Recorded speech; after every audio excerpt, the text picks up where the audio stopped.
Kas oled kunagi mõelnud, et ma tean, mida teha, aga ma ei tee seda? Ja see ei ole laiskus. See on see, et sinu aju töötab vana programmi peal.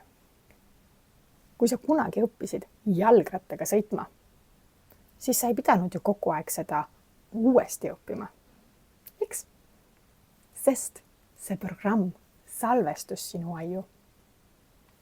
Aga mis siis, kui sinu aju on täis vanu programme, mis hoopis takistavad sind?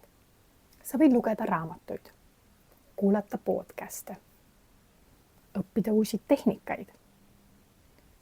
Aga kui su aju on ikkagi selle vana mustri peal, siis sa tegelikult ei tee seda muutust, sest see pole sinu jaoks loomulik.